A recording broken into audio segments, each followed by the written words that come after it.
Palavra da Verdade, com Hernandes Dias Lopes. Então, todos com a Bíblia aberta, por favor, em Romanos 3, a partir do verso 27, e todo o capítulo 4. Paulo pergunta assim: onde, pois, a jactância? Foi de todo excluída? Por que lei? Das obras? Não, pelo contrário, pela lei da fé. Concluímos, pois, que o homem é justificado pela fé, independentemente das obras da lei. É porventura Deus somente dos judeus? Não é também dos gentios? Sim, também dos gentios. E visto que Deus é um só, o qual justificará por fé o circunciso, mediante a fé o incircunciso. Anulamos, pois, a lei pela fé? Não, de maneira nenhuma. Antes, confirmamos a lei. Agora, capítulo 4. Que, pois, diremos ter alcançado Abraão, nosso pai segundo a carne? Porque se Abraão foi justificado por obras, tem de que se gloriar, porém não diante de Deus. Pois que diz a Escritura: Abraão creu em Deus e isso lhe foi imputado para a justiça. Ora, o que trabalha, o salário não é considerado como favor, e sim como dívida. Mas ao que não trabalha, porém crê naquele que justifica o ímpio, a sua fé lhe é atribuída como justiça.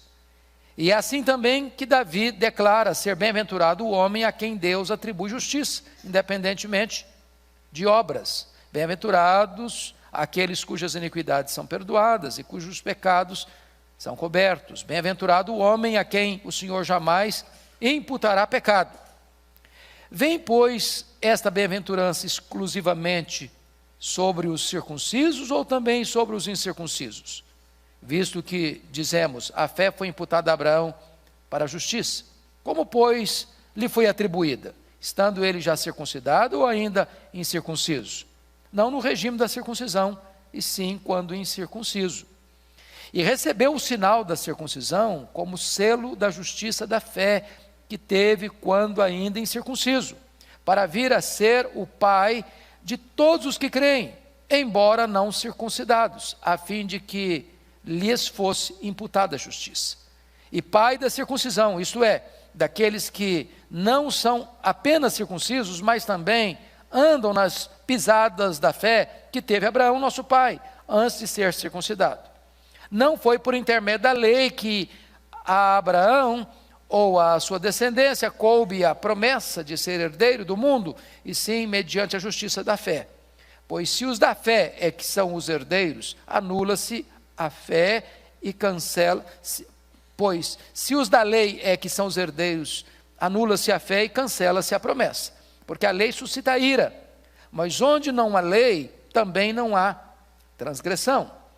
Essa é a razão por que provém da fé, para que seja segundo a graça, a fim de que seja firme a promessa para toda a descendência, não somente ao que está no regime da lei, mas também ao que é da fé, que teve Abraão, porque Abraão é pai de todos nós, como está escrito: por pai de muitas nações te constituí. Perante aquele no qual creu, o Deus que vivifica os mortos e chama à existência as coisas que não existem. Abraão, esperando contra a esperança, creu, para vir a ser pai de muitas nações, segundo lhe fora dito: assim será a tua descendência. E sem enfraquecer na fé, embora levasse em conta o seu próprio corpo amortecido, sendo já de 100 anos e a idade avançada de Sara, não duvidou por incredulidade da promessa de Deus, mas pela fé se fortaleceu, dando glória a Deus, estando plenamente convicto de que ele era poderoso para cumprir o que prometera. Pelo que isso lhe foi também imputado para a justiça. E não somente por causa dele está escrito que lhe foi levado em conta, mas também por nossa causa, posto que a nós igualmente nos será imputado, a saber, a nós que cremos naquele que ressuscitou dentre os mortos a Jesus, nosso Senhor, o qual foi entregue por causa das nossas transgressões e ressuscitou por causa da nossa justificação. Pois bem, nós trabalhamos no capítulo 3, 21 a 31, o texto que é considerado o texto magno desta carta, o texto áureo desta carta. Talvez alguns estudiosos dizem que é a parte mais importante de toda a Bíblia. Examinamos que a justificação é um ato exclusivo de Deus. É um ato, não um processo. A justificação não tem graus. Nenhuma pessoa está mais justificada do que a outra. Uma vez justificado, está plenamente justificado. Examinamos que a justificação não é por obras, mas é pelo mérito de Cristo. Ou seja, o nosso substituto morreu por nós, pagou a nossa dívida e a justiça dele é atribuída a nós. Examinamos, portanto, que esta justificação é de graça, é pela graça. E embora custou tudo para Deus, a nós é gratuito. E nós recebemos essa justificação pela fé. Agora, Paulo levanta neste capítulo 3, a partir do verso 27, 3 objeções à justificação. Ele levanta a objeção e ele responde à objeção feita. A gente chama isso de diatribe. Então, é o escritor que, sabendo que o leitor vai fazer a pergunta, ele mesmo faz a pergunta e ele mesmo dá a resposta. E a primeira objeção é essa: onde está o motivo de vanglória? Confira comigo, versículo 26, 27 e 28, digo: onde está, pois, a jactância? Foi de toda excluída. Por que lei? Das obras? Não, pelo contrário, pela lei da fé. Concluímos, pois, que o homem é justificado pela fé, independentemente das obras da lei. Então a pergunta é o seguinte: é possível que uma pessoa justificada pela fé se apresente peito estufado, e assim com muita soberba e arrogância, né? Eu estou justificado? É possível alguma jactância? Algum orgulho, alguma vaidade? Absolutamente não. Porque não é mérito seu. Você não construiu isso. Você não trabalhou para isso. Você não mereceu isso. Você não fez por onde. Então, a grande questão é que, se você quiser comparar a justiça de Deus aqui com a justiça dos homens, você está encrencado. Porque na justiça dos homens, não é justo o justo justificar o injusto.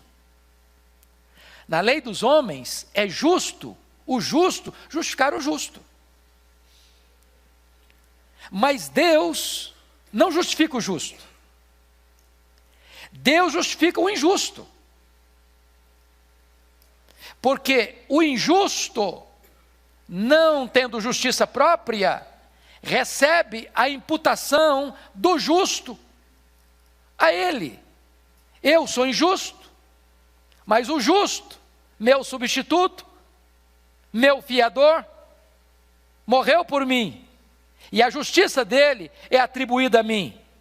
Portanto, a justiça que eu tenho não é minha, é atribuída a mim, é colocada na minha conta.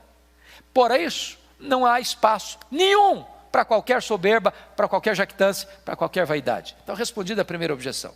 Segunda objeção: onde está a exclusividade dos judeus?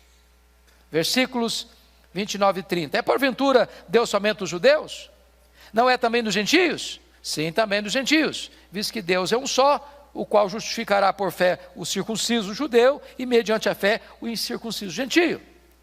Porque a ideia dos judeus é essa: Deus é nosso, Deus é patrimônio nosso, Deus é exclusivo nosso, Deus é só para nós, a nós pertencem todas as bênçãos, aos gentios todas as maldições. A grande pergunta de Paulo é essa: o projeto salvador de Deus alcança só os judeus? Só os da circuncisão? Não é Deus também dos gentios? E a resposta é claro: Deus é Deus dos gentios circuncisos, dos judeus circuncisos, e Deus é Deus dos gentios incircuncisos. Porque tanto o judeu circunciso quanto o gentio incircunciso, Deus salva da mesma maneira. É pela fé, é mediante a fé. Então não tem aqui qualquer soberba de raça. Deus não é um Deus tribal. Deus é o Deus de todas as nações. E Ele salva todos os povos do mesmo jeito, pela fé em Cristo Jesus. Terceira objeção: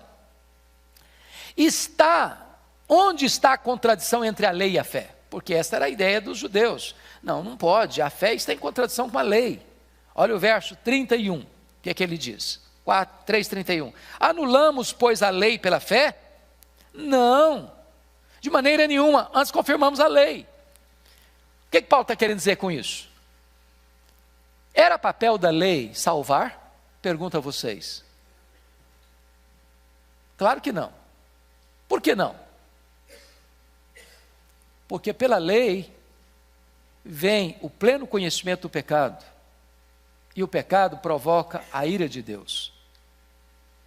Então a lei não foi dada para nos salvar, a lei foi dada para nos convencer de que somos pecadores. A lei é como essa luz, ela aponta o que está errado, o que está sujo, mas ela não tira a sujeira. A lei é como um raio-x que aponta o tumor, mas não é o bisturi que remove o tumor.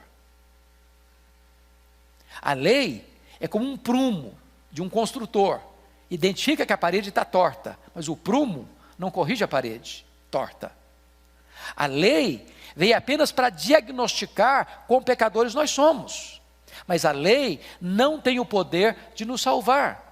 Por isso o papel da lei é de um aio, é de um pedagogo, que nos toma pela mão, uma vez que ele identificou e constatou e provou que eu sou pecador, diz: agora que você reconhece que você é pecador, vou te levar a alguém que resolve o seu problema. E esse alguém é Cristo. O fim da lei é Cristo. Então não há contradição entre a lei e a fé, porque na verdade a lei tem exatamente esse propósito de provar que eu sou pecador e abrir para mim, e levar a mim, e conduzir a mim àquele que me salva pela graça mediante a fé. Mas agora nós vamos entrar no capítulo 4, porque havia uma grande questão. A questão é o seguinte: Paulo, você tem... Pois não, meu amado. O verso 30. Isso. O circunciso.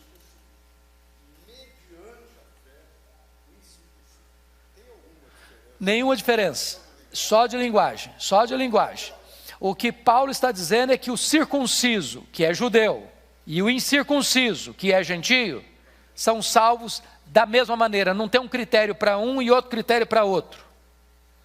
Tanto o judeu quanto o gentio, e entendendo o gentio como todos os povos que não são judeus, são gentios, Deus só tem um método de salvação, e esse método é a salvação pela graça, mediante a fé em Cristo Jesus. É isso que Paulo está ensinando aí. Mas agora, voltando ao capítulo 4, a grande pergunta é a seguinte: ô Paulo, você está ensinando esse negócio de justificação pela fé, nós queremos saber uma coisa de você. Essa doutrina que você está ensinando é novidade? Você inventou isso? Você criou isso? Isso vem da sua cabeça? De onde você tirou isso? Será que você está ensinando para nós tem forte lastro no Antigo Testamento? Tem raiz no Antigo Testamento? O que você está ensinando está fundamentado na escritura que nós temos, porque a Bíblia da época era Velho Testamento. O Novo Testamento estava sendo construído ainda, estava sendo escrito ainda, a revelação de Deus era progressiva, e ainda, quando Paulo escreveu isso, muitas pessoas não tinham, claro, não tinham o Novo Testamento como nós temos hoje. A grande pergunta é: o que você está escrevendo para nós tem base lá no Velho Testamento? E Paulo vai dizer e responder essa pergunta seguinte: claro que tem base no Velho Testamento. Eu não estou ensinando novidade, não. Eu não estou ensinando coisa nova, não. Eu estou querendo dizer para vocês que a palavra de Deus, ela é una. A palavra de Deus tem uma profunda conectividade, de tal maneira que a doutrina da justificação está ancorada nos dois maiores exemplos que vocês têm na Bíblia, dos dois personagens que vocês mais admiram: Abraão, o pai da fé, e o grande rei Davi, que unificou a nação.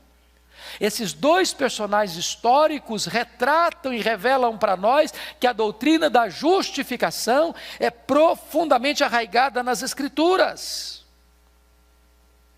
Então, Gênesis 15:6 diz que Abraão creu, e isto lhe foi imputado como justiça. Então está lá no Velho Testamento, na história de Abraão, muito antes que a lei fosse dada, muito antes, 430 anos da lei ser dada, Abraão já tinha sido justificado pela fé e não pelas obras da lei.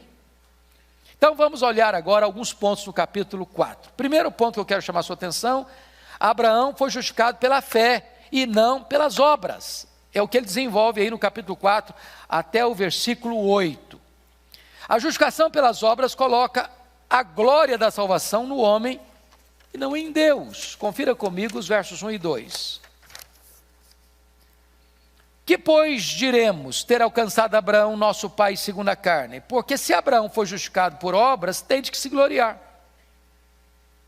Porém não diante de Deus. Então veja bem, se eu fosse justificado pelas obras, vamos pensar o seguinte: você tem aqui coisas boas e coisas ruins. Vamos imaginar na balança, tá?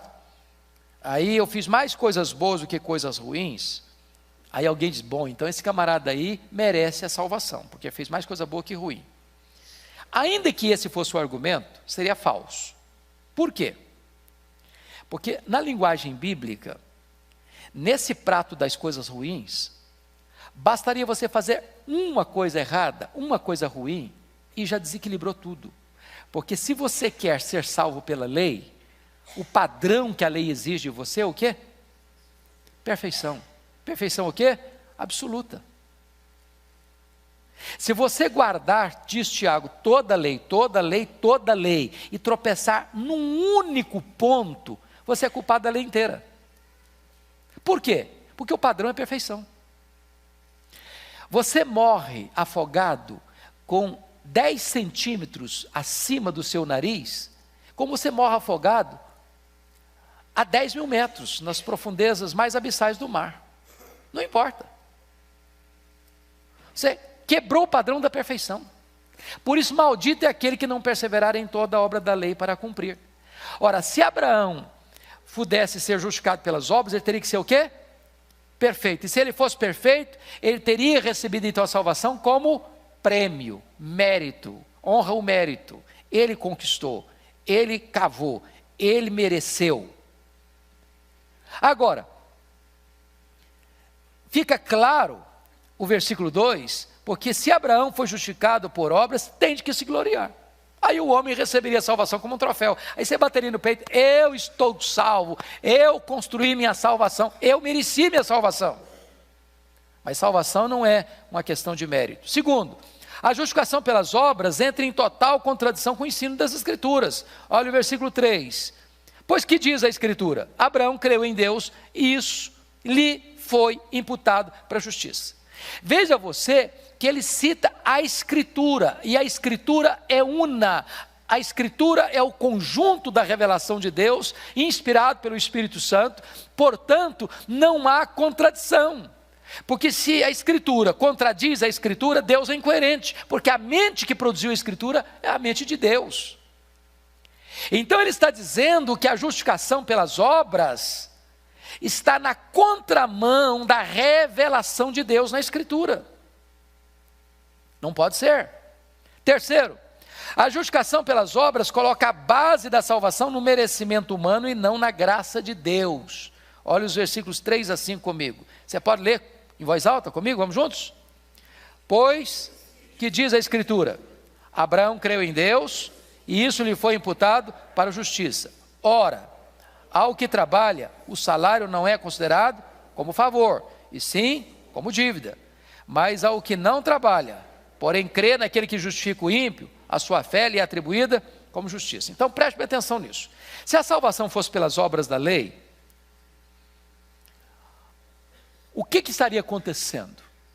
Seria o pagamento de um salário. Quando você tem um funcionário e paga o salário dele, você está fazendo um favor para ele? Não. Você está dando a ele o que ele merece receber pelo seu trabalho prestado. Não é favor, é dever, é obrigação. Ele trabalhou para receber isso. Agora, alguém que não trabalhou para receber e recebe, Isso é o quê? Favor. Isso não é mérito. Então, a quem Deus justifica? Ao que trabalhou para receber essa justificação? Ao que merece essa justificação? Não. Portanto, não é salário pago. A quem Deus justifica? Ao justo ou ao ímpio? Ao ímpio. Que ímpio? Ao ímpio que crê. Então, no momento que ele crê, é atribuído a ele o quê? A justiça. A justiça. Então, vamos entender, porque isso aqui, irmãos, isso aqui é o coração da Bíblia, isso aqui é o coração do Evangelho. Se você entender isso aqui, você entendeu o cristianismo. Se você não entendeu isso aqui, você não entendeu o cristianismo. É por isso que essa doutrina aqui foi a base da reforma do século XVI. É por isso que os reformadores diziam, com essa doutrina a igreja fica de pé, sem essa doutrina a igreja cai. Vejam vocês, nós somos pecadores, certo? Nós pecamos de que maneira? Nós pecamos por palavras, vamos dar conta no dia do juízo por todas as palavras frívolas que proferimos. Nós pecamos por obras, o que nós fazemos e as pessoas não sabem, Deus sabe.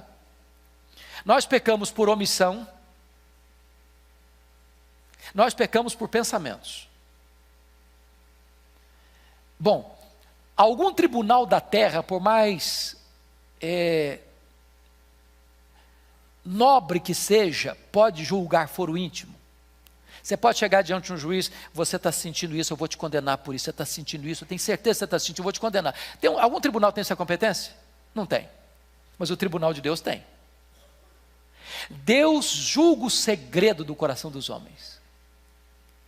Gente, o que passa no seu coração e no meu, se a gente fosse contar tudo, até nós ficaríamos escandalizados. Você já se escandalizou você mesmo? Já ficou chocado com você? Já ficou envergonhado de você? Imagine Deus. Imagine Deus. Então, o ponto é o seguinte: os psicólogos dizem que passam pela nossa cabeça mais de 10 mil pensamentos por dia. Quantos desses nós teríamos vergonha de contar? Mas imagine vocês, que vocês sejam tão santos, mas tão bons, mas tão assim virtuosos, que num dia inteiro você não pecou nem por palavras, nem por obras, nem por omissão. De 10 mil pensamentos, só 3 foram pensamentos ruins. Já seria quase um anjo ambulante. Se você tiver 3 pensamentos ruins por dia, no final de um mês você tem 90, no final de um ano 1080. Só eu aqui, o coitadinho aqui, já fiz 60, já estaria então com mais de 60 mil pecados, se eu pecar só 3 vezes por dia.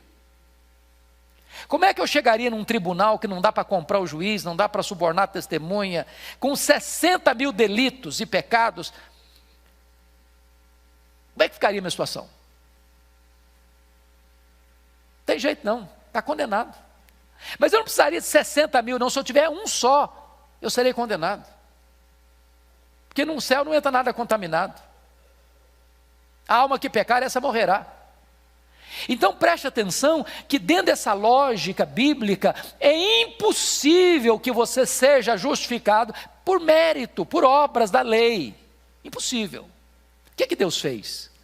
Deus enviou o seu Filho Jesus Cristo como seu fiador, como seu representante, e quando Jesus estava na cruz, Deus lançou sobre ele a iniquidade de todos nós. A iniquidade de todos nós. Sabe o que a Bíblia diz? Que ele foi carregando sobre o seu corpo, no madeiro, os nossos pecados. Isso foi tão terrível, que esse é o cálice amargo que Jesus chorou diante dele. Pai, se possível, passe de mim este cálice. Sabe o que aconteceu? Quando ele estava lá na cruz, ele deu um brado, vocês se lembram disso? Está consumado. Essa expressão no grego é tetelestai, que significa está pago.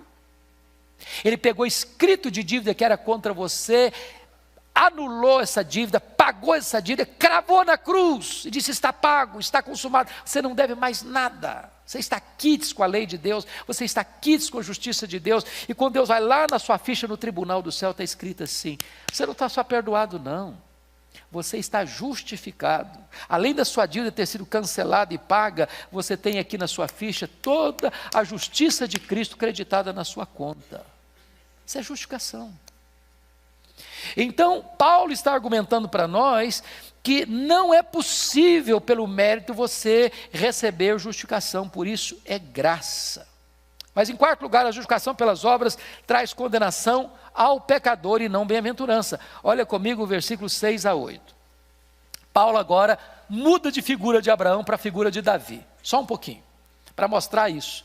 Que se fosse pelas obras, viria sobre nós condenação. Então está escrito assim: e assim também que Davi declara ser bem-aventurado o homem a quem Deus atribui justiça, independentemente das obras. E passa a citar o Salmo 32.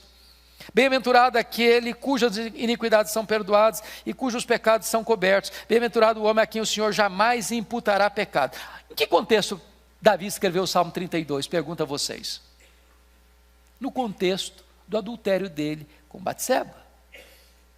No contexto onde ele trama, orquestra o adultério, depois orquestra sair da situação, mandando o marido da mulher vir da guerra para deitar-se com ela, para ir sair de cena e não ser considerado culpado. Depois o marido não atende aos reclamos dele, aos propósitos dele, e ele então manda matar o marido da mulher com requinte de crueldade, escrevendo uma carta e mandando a carta pelo próprio portador, que era a vítima que deveria ser morta. Depois, para encobrir o pecado todo, ele casa com a viúva, e depois ele guarda no coração um silêncio. Aí Deus manda o Natan na casa dele, para contar uma historinha para ele, porque história às vezes é melhor do que discursos. O Davi, deixa eu contar uma história para você. Tinha dois homens numa cidade, um rico demais, outro pobre demais. O rico tinha muitos reses, muitos rebanhos, muitas ovelhas. O pobre só tinha uma ovelhinha. Essa ovelhinha ficava na casa dele, dormia no colo dele, bebia no copo dele, comia no prato dele, era a alegria da casa. Aí um dia esse homem rico recebeu uma visita muito importante na sua casa e resolveu fazer um churrasco de ovelha. Só que em vez de matar uma das muitas ovelhas que tinha lá no pasto, ele foi lá na casa do pobre, pegou a única ovelhinha dele, pegou a ovelha, matou a ovelha e fez um churrasco para um amigo dele. Aí o Davi ficou muito irritado, porque Davi tinha um senso de justiça. Esse cara deve morrer, e esse cara deve restituir ainda muito mais. Aí o Natan botou o dedo no nariz dele: você, esse homem, Deus te deu o trono, Deus te deu o reino, Deus te deu o poder, Deus te deu riqueza, Deus te deu mulheres, Deus te deu tudo, e você foi lá e matou o marido da mulher e ficou com a mulher do seu soldado. Aí ele caiu em si e disse: pequei. E aí é nesse sentido que ele faz essa confissão: bem-aventurado é o homem a quem Deus não atribui iniquidade, a quem Deus atribui justiça. Porque Deus diz para ele: Deus perdoou o seu pecado. Eu pergunto a vocês: pelas obras Davi seria condenado ou justificado? O que é que ele merecia? Condenação. Você é melhor que Davi? Você acha que você é melhor que Davi? O que é que você merece? Condenação. Mas feliz é o homem a quem Deus não atribui iniquidade. Feliz é o homem a quem Deus não bota na sua conta a sua dívida. Feliz é o homem a quem Deus bota na conta dele a justiça do seu filho. Isso é justificação. Paulo está provando isso. Vamos ao segundo ponto. Abraão foi justificado pela fé e não pela circuncisão. Agora Paulo vai tratar de um outro assunto, a partir do verso 9 ao verso 12.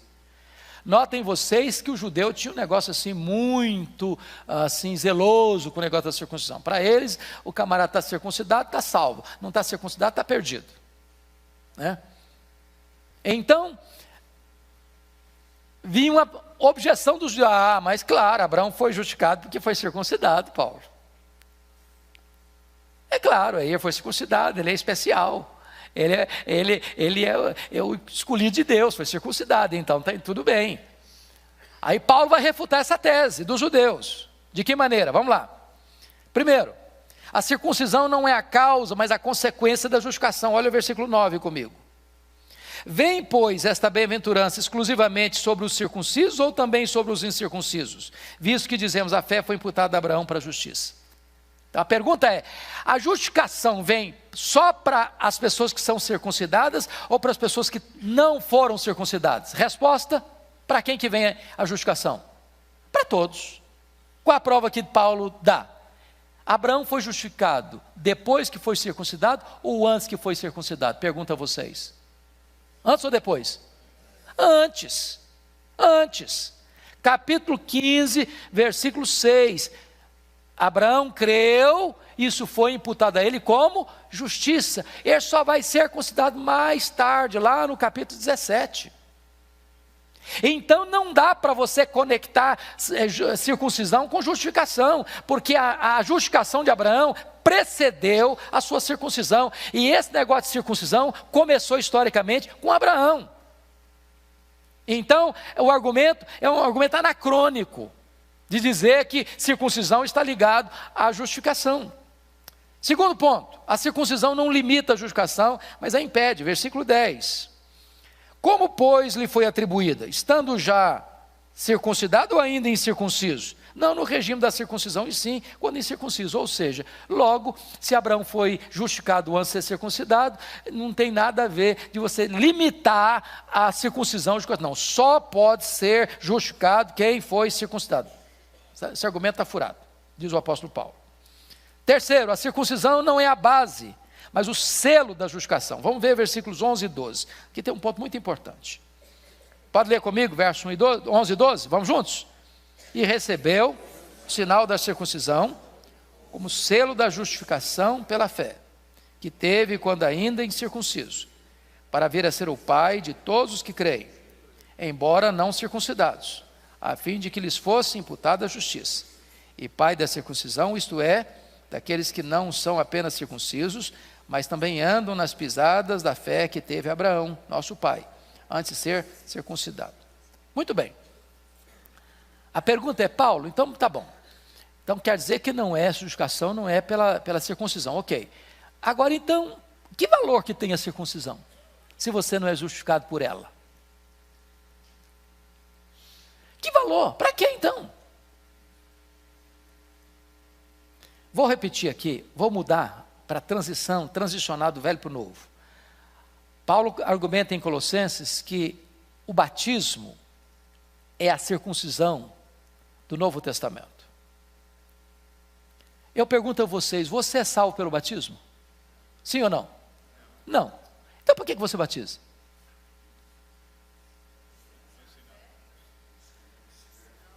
O aspecto então é que a circuncisão é um selo dessa fé.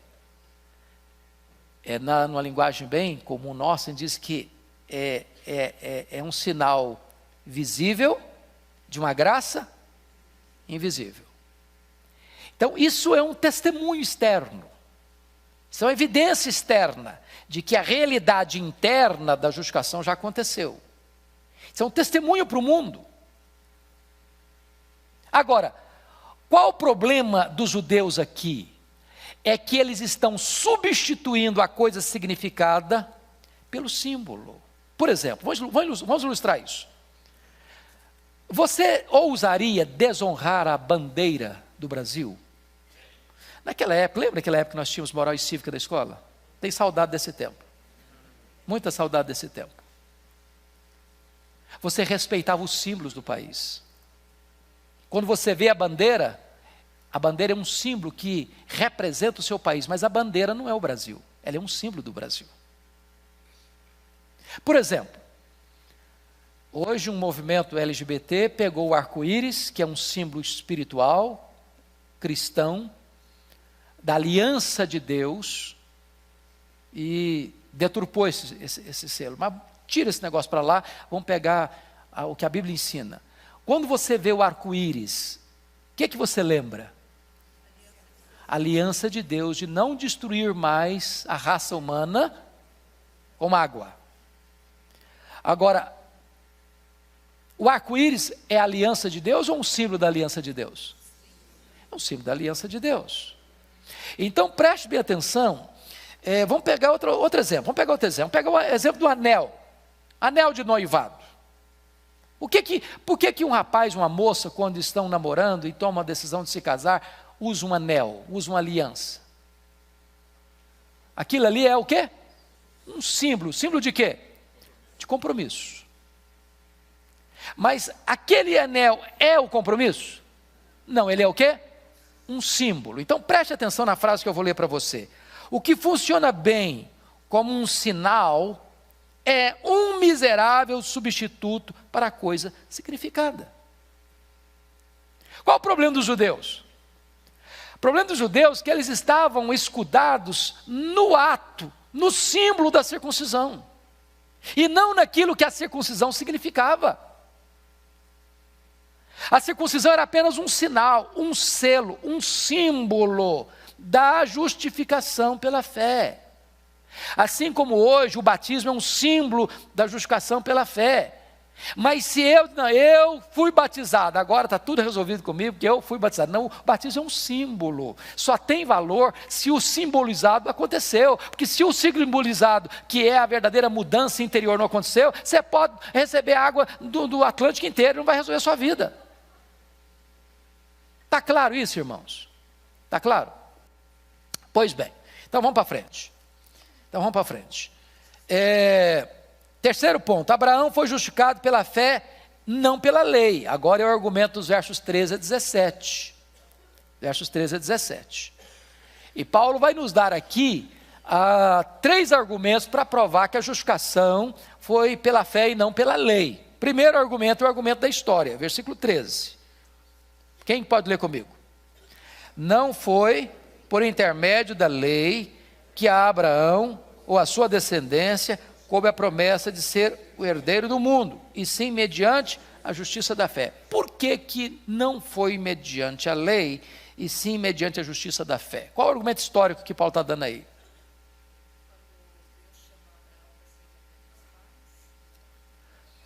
Não, no momento em que ele foi justificado, lá em Gênesis 15, 6, por que você está usando o argumento da história aqui? Porque a lei só foi dada 430 anos depois que o Abraão foi justificado pela fé. Logo, consequentemente, não poderia ser a justificação ser pela lei, porque ela não tinha sido dada ainda. Passaram-se mais de 400 anos até que ela fosse dada. Então, de fato, não é possível você argumentar que a justificação é pelas obras da lei, porque a lei não existia quando Abraão foi justificado pela fé. Está claro isso?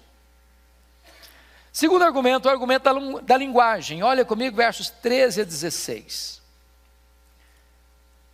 Não foi por intermédio da lei, nós já lemos, né? Versículo 14. Pois se os da lei é que são os herdeiros, anula-se a fé e cancela-se a promessa. Porque a lei suscita a ira. Mas onde não há lei, também não há transgressão. Essa é a razão por que provém da fé, para que seja segundo a graça, a fim de que seja firme a promessa para toda a descendência, não somente ao que está no regime da lei, que são os circuncisos, os judeus, mas também ao que é da fé que teve Abraão, porque Abraão é pai de todos nós. Ponto básico é o seguinte, irmãos. Por que não poderia ser a justificação pela fé? Me responda.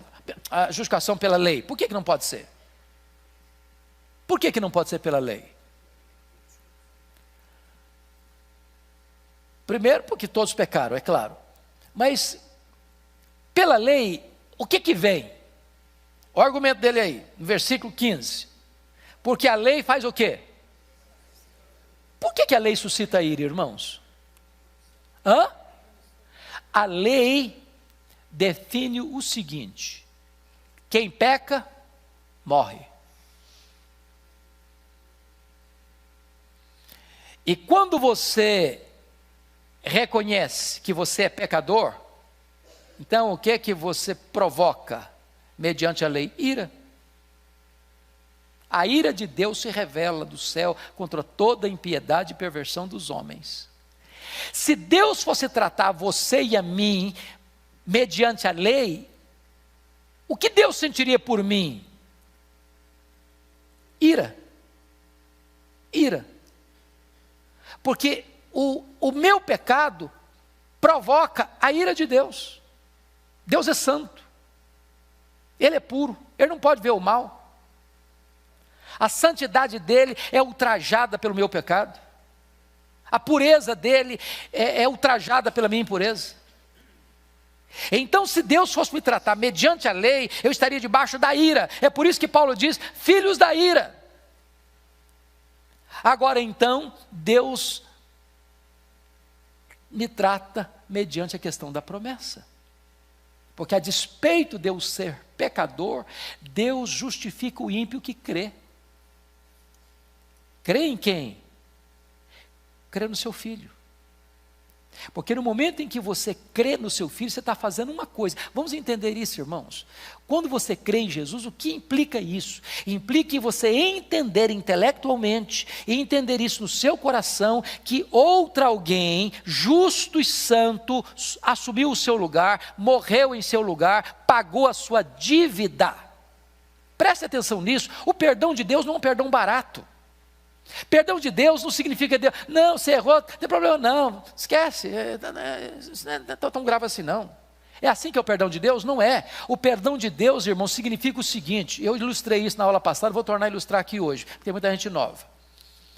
Por exemplo, vocês conhecem alguns países, o presidente, ou seja o nome que quiser dar a autoridade máxima do país, alguns lugares esse presidente tem competência de dar indulto, mesmo a uma pessoa condenada à morte. Então imagine o seguinte, um cidadão matou o seu próximo de forma violenta, de forma cruel, por motivos torpes, foi condenado à prisão e, indo a julgamento, foi condenado à pena capital. Aí há um apelo do povo, um apelo das organizações internacionais, seja o que for. Esse presidente dá a esse indivíduo condenado à morte indulto, perdão. Eu pergunto a vocês, essa decisão é uma decisão justa? A justiça foi satisfeita? Sim ou não? Não. Então, esse perdão não é baseado na justiça. A pergunta que eu faço agora é outra. Quando Deus justificou você, foi nessa mesma base? Não. O que Deus diz, Deus não muda. A alma que pecar, essa morrerá. Está escrito, Deus não inocentará o culpado. Então o que Deus fez para resolver isso? Deus envia seu Filho como nosso substituto, como nosso representante, como nosso fiador. E Deus leva o seu Filho à cruz. Vamos entender isso. Quem levou Jesus à cruz não foi Judas, não foi Pedro, não foi o Sinédrio, não foi Pilatos, não foram os soldados. Quem levou Jesus à cruz foi o Pai, por amor. Ele não poupou a seu próprio filho. Isaías diz que agradou ao Pai, ao Deus, moê-lo naquela cruz. Então, quando Jesus morre naquela cruz, o que Deus está fazendo? Deus está satisfazendo plenamente a lei dele que foi violada e atendendo plenamente a justiça dele, reivindicando plenamente a justiça, de tal maneira que quando Deus perdoa o seu e o meu pecado, Deus está não apenas dizendo, não tem problema não, você é culpado mesmo, você merece mesmo, mas eu vou e tirar isso de você. Não, Deus está dizendo o seguinte, eu estou punindo o seu pecado no meu filho, satisfazendo o meu filho a sua justiça, fazendo o meu filho a minha justiça e a minha lei. Agora eu estou perdoando você, que você não tem mais dívida, sua dívida foi paga. E mais do que isso, estou depositando na sua conta toda a justiça do meu filho. Irmãos, isto é glorioso. Isto é o Evangelho. Então, notem vocês, no versículo o argumento agora da teologia, dos versículos 16 e 17. Vamos ver juntos? 16 e 17. Pois essa é a razão porque provém da fé, para que seja segundo a graça, a fim de que seja, a minha Bíblia dobrou exatamente aqui, está incluindo as letras, seja firme a promessa para toda a descendência, não somente ao que está no regime da lei, mas também ao que é da fé que teve Abraão, porque Abraão é pai de todos nós, como está escrito, por pai de muitas nações te constituí, perante aquele no qual creu, o Deus que vivifica os mortos e chama à existência as coisas que não existem. Então preste atenção num ponto, Abraão é pai de quem? Pai de quem? Dos judeus? Dos gentios? É pai do judeu e é pai do gentio. Mas pai de que judeu? Pai de que gentio? Explicação está escrito no capítulo 3, 29. Dá uma voltadazinha lá, por favor.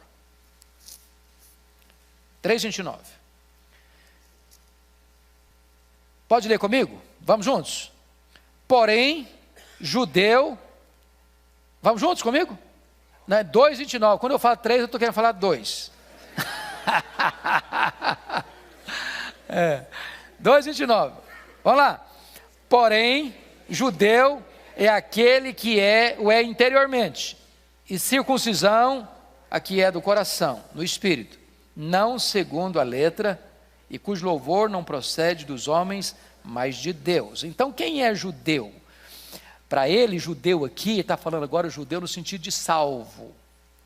Não é aquele que é circuncisão, mas é aquele que é interiormente circuncisão, aqui é do coração, do espírito. Sabe o que ele está querendo dizer? É o seguinte, quem é filho de Abraão? Preste atenção nessa frase. O filho de Abraão não é aquele que tem o sangue de Abraão correndo em suas veias. Filho de Abraão é aquele que tem a fé de Abraão habitando em seu coração. Não importa se judeu, não importa se gentio. Então um judeu hoje que não crê em Jesus não é filho de Abraão. Jesus disse em João 8, o diabo é vosso pai, não Abraão. Mas um gentio, você e eu, que cremos em Jesus, nós somos filhos de Abraão. Então ser filho de Abraão não é uma questão consanguínea, ser filho de Abraão é uma questão espiritual. Pois bem, agora vamos caminhar para o quarto ponto. Abraão foi justificado pela fé em Deus e não pela fé na fé. Agora versículo 17b, versículo 22. Confira aí comigo, por gentileza. Perante aquele no qual creu, o Deus que vivifica os mortos e chama à existência as coisas que não existem. Então vamos pegar alguns pontos aqui. Abraão foi justificado pela fé em Deus, não pela fé na fé. Essa fé não é apenas assentimento intelectual. Agora nós estamos tratando de uma questão de mudança. Quantos anos tinha Abraão? Quando Deus mudou o nome dele para Abraão? 99 anos. Com que idade o Isaac nasceu? Ele tinha quantos anos? 100 anos. Ele disse que o corpo dele estava o quê? Amortecido. Do ponto de vista humano, nós diríamos o seguinte, biologicamente o corpo dele estava morto. Além da idade avançada da Sara, 90 anos, além do fato que ela também ainda era estéril. Então o que está acontecendo aqui? A probabilidade humana do Isaac nascer era 0. 0. Agora, note você que ele creu que Deus, que vivifica os mortos, cumpriria sua promessa. Então não estou falando aqui de uma fé puramente intelectual, estou falando de uma fé que tem ação, de uma fé que crê que Deus, ao prometer, ainda que a circunstância seja 100% desfavorável, vai acontecer o que Deus prometeu. E essa fé de Abraão nós precisamos ter, irmãos. Quantas vezes nós somos guiados apenas pela lógica, pela probabilidade? por aquilo que o homem pode fazer, por aquilo que a ciência pode resolver, por aquilo que o nosso dinheiro pode comprar, por aquilo que a nossa saúde pode alcançar. Abraão demonstra aqui não apenas a crença numa doutrina, Abraão demonstra aqui a confiança numa pessoa. Porque cristianismo é muito mais do que intelecto, irmãos. É intelecto, é sim. Crer, como John Stott, é também pensar. Mas cristianismo é mais do que você ter na sua cabeça verdades lúcidas, claras, cristalinas. Cristianismo é relacionamento pessoal com o Deus Todo-Poderoso. E mesmo diante das circunstâncias impossíveis da vida, você crê que se Deus prometeu, Ele é fiel para cumprir. Isso nos remete a Gênesis 22. E a Hebreus 11, por que Abraão levou o filho Isaque lá para o Monte Moriá para sacrificá-lo? Vocês acham que Abraão acreditava que ele não iria ser sacrificado? À luz do texto de Gênesis e de Hebreus 11? Vocês acham isso? Em momento algum Abraão pensou que ele não fosse sacrificado. O que estava no coração de Abraão à luz de Hebreus 11? É que Deus faria o que com ele? Que Deus o ressuscitaria. Agora eu pergunto a vocês, quantos exemplos de ressurreição tinha até então? Nenhum. Nenhum. Isso é fé. Mas por que ele acreditava que Deus podia ressuscitá-lo? Por uma razão muito simples. Deus já havia dito para ele que notem comigo que esse ponto agora vai para o capítulo, eu quero terminar com vocês, mostrando o seguinte, esse Deus que é poderoso, à luz dos versos 20 a 22, Ele é o Deus também fiel. Você pode ler o 20 e 22? Ele não duvidou, por incredulidade, da promessa de Deus, mas pela fé se fortaleceu, dando glória a Deus, estando plenamente convicto de que era poderoso para cumprir o que prometera. Você precisa ler sua Bíblia de vez em quando, olhando detalhes, ênfases. Verso 21, o que você destaca aí? Estando o quê? Você pode estar convicto, pode, mas você pode estar plenamente convicto. É diferente? É diferente. Estou convicto. Já é muito forte, mas eu estou plenamente convicto, estou dizendo o seguinte, eu não deixo nenhuma fresta para dúvida, para incerteza, plenamente convicto, de que Ele é o quê? Poderoso para cumprir o quê? Prometeu. Então ele está dizendo duas coisas aí, Deus é poderoso e Deus é fiel. Deus é poderoso e fiel. Último ponto para nós terminarmos, Abraão foi justificado pela fé, não isoladamente, mas como exemplo de todos os que creem. Olha agora comigo. Primeiro, a justificação, tanto na antiga como na nova dispensação, é pela fé. Versos 23 e 24. E não somente por causa dele está escrito que ele foi levado em conta, mas também por nossa causa, posto que nós igualmente... Porque a nós igualmente nos será imputado, a saber, a nós que cremos naquele que ressuscitou dentre os mortos, a Jesus nosso Senhor. Ele está dizendo o seguinte, que tanto com Abraão, quanto com você hoje, Deus opera do mesmo jeito. O que foi escrito lá, foi escrito para nós. Isso é maravilhoso, a Bíblia foi nos dada, irmãos, lá atrás, para encorajar a gente aqui. É por isso que você tem que ler a Bíblia. Que quando você lê a Bíblia, você encontra que esse Deus que é fiel, que é poderoso, ele lá atrás estava escrevendo aquilo, registrando sobre Abraão, para encorajar você hoje, em pleno dia 26 de agosto de 2018. Eu fiz lá, eu faço aqui, eu não mudo. É por isso que vocês não são destruídos, eu não mudo. A minha palavra não muda, a minha promessa não muda, o meu jeito de ser não muda, a minha maneira de agir não muda. Nessa base vocês podem estar firmados. Finalmente, A justificação, tanto na antiga como na nova dispensação, tem como base a morte e a ressurreição de Cristo. Vamos ler o último versículo? Olha que coisa preciosa. Vamos lá? O qual foi entregue por causa das nossas transgressões e ressuscitou por causa da nossa justificação. Louvado seja Deus. Notem que Paulo conecta morte e ressurreição. Por quê? Por quê? Porque a morte de Cristo não teria validade se ele não tivesse o quê? Ressuscitado.